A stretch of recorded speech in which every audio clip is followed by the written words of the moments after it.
வாசித்த அவர்களுக்கு கைத்தட்டல் கொடுக்குமாறு அன்புடன் கேட்டுக்கொள்கின்றோம். அடுத்த பாடல் ஜிதேஷ் வந்து பார்த்தீங்கன்னா இந்த கீபோர்டு வாசித்த மாணவர் வெகு விரைவில் வந்து இந்த கீபோர்டு வாத்தியத்தை கற்றுக்கிட்டாங்க. இந்த அளவுக்கு நான் ட்ரெயின் பண்ணதில் யாரும் இந்த மாதிரி இவ்வளோ வித்தின் ஷார்ட் டைமில் கற்றுக்கிட்டது இல்லை. இப்போ உங்களுக்கு தெரிஞ்ச பாடலை நீங்கள் வாசிக்கலாம், ட்ரைனே இல்லாமல் கூட வாசிக்கலாம். ஓகேங்களா? இப்போ விஜய் கடைசியாக நடித்த படம் கோட் படத்திலிருந்து மட்டை என்கிற ஒரு சாங்கை இப்போ வாசிக்க இருக்கிறார். வாசிக்க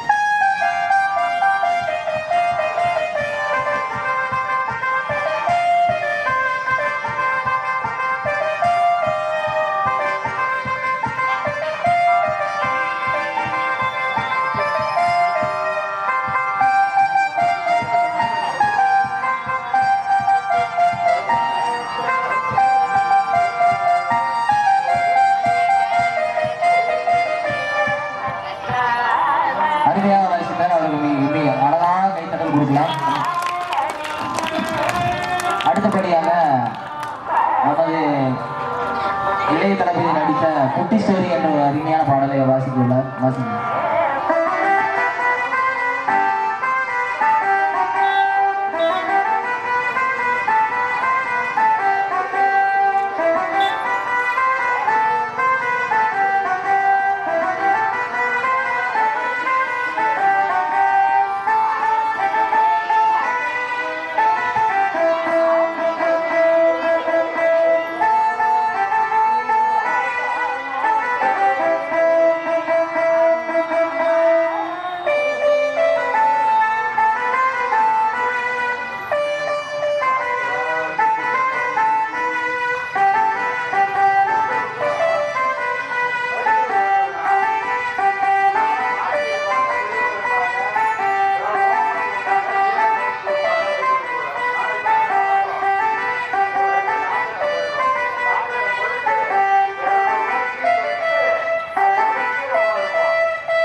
அருமையாக வாசித்தார். அவருக்கு மீண்டும் ஒரு கைத்தட்டல் கொடுக்கலாம். இப்போ வந்து பார்த்தீங்கன்னா ஜிதேஷ் வந்து இந்த வாத்தியத்தை எடுத்துகிட்டு வெறும் 5 மாதம் தான் ஆகுது இதை கற்றுக்கிறதுக்கு. யாராக இருந்தாலும் இது கற்றுக்கிறதுக்கு குறைஞ்சபட்சம் ஒரு 1.5 வருஷமாக ஆகிருக்கும். வித்தின் ஷார்ட் டைமில் இவர் கற்றுக்கிறதுனால கண்டிப்பாக இவரை வந்து ஊக்கம் கொடுக்கும் மூலமாக எல்லாரும் கைத்தட்டி வாழ்த்துவாங்க. இளைய சமுதாயத்தில் வந்து பார்த்தீங்கன்னா செல்ஃபோன் இல்லாமல் யாருமே இல்லை. அதை பற்றி முன்னாடி நம்ம சீஃப் கெஸ்ட் வந்து சொல்லியிருப்பாங்க. இவங்ககிட்ட வந்து செல்போனே கொடுக்காம இந்த மாதிரி ஒரு இசை கருவி, இசை இறைவனோடு பேசும் மொழி, அப்படிப்பட்ட ஒரு இசை கருவி வந்து கையில கொடுத்து அவரை வந்து கண்டிப்பா ஊக்கம் கொடுத்த அவங்களது தாய் தந்தையர் இங்கே தான் இருக்கிறாங்க.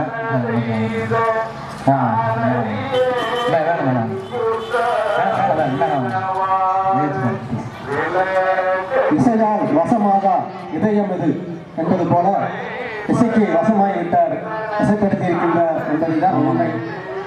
இது வந்து கிரெடிட் வந்து முழுக்க உங்களுக்கு தான் வரணும்னு நான் சொல்றேன். ஏன்னா நீங்க வந்து உங்க சனை நீங்க நம்பினீங்க, ஜிதேஷை நம்பினீங்க. கீபோர்டு வாசிப்பாரா இல்லையா, இங்க இருக்கும் மாணவ செல்வங்கள் எல்லாத்துக்கும் உங்களுக்கு அதே தான். என் மகன் வந்து இதை பண்ணுவானா பண்ண மாட்டான்னு ஒரு கேள்வி இருக்கிறதுக்கு பதிலாக ஃபர்ஸ்ட் என்னதான் பண்ணுவாங்க அப்படின்னு சொல்லிட்டு கிளாஸ்ல ஃபர்ஸ்ட் ஆஃப் ஆல் வந்து சேர்ந்தாங்க. சேர்ந்து அவரோட முயற்சி, அவரோட இன்ட்ரெஸ்ட் இசை, அதாவது நான் ஃபோனில் சும்மா பார்த்து வீடியோ பார்த்து என் பொழுது கழிக்கிறதுக்கு பதிலாக இந்த இசைக்கருவி எடுத்து நான் ஏதாவது என் வாழ்க்கையில் ஒரு மிகப்பெரிய சாதனையாளராக ஆகணும்னு நினச்சி இப்போ இந்த ஒரு இசைக்கருவிக்குள்ளே வந்ததுனால இப்போ இந்த ஒரு ஸ்டேஜில் இத்தனை பேருக்கு முன்னாடி இவர் இங்கே ரெப்ரசன்ட் பண்ணுறது இங்கே பெரிய விஷயம் தான். நாளைக்கு நீங்கள் இந்தியாவாக நீங்கள் ரெப்ரசன்ட் பண்ணணும், சரிங்களா? ஓகேங்களா? கண்டிப்பாக வாழ்க்கையில் நீங்கள் ஒரு மிகப்பெரிய ஒரு சாதனையாளர் ஆகணும்னு நான் வேண்டிக்கிறேன். கண்டிப்பாக அவரை மீண்டும் ஒரு கரகோஷம் கொடுத்து வாழ்த்துக்கள் தெரிவித்துக் கொள்ளலாம். ரொம்ப நன்றி. அடுத்ததாக வாங்க அறிஞன் வாங்க.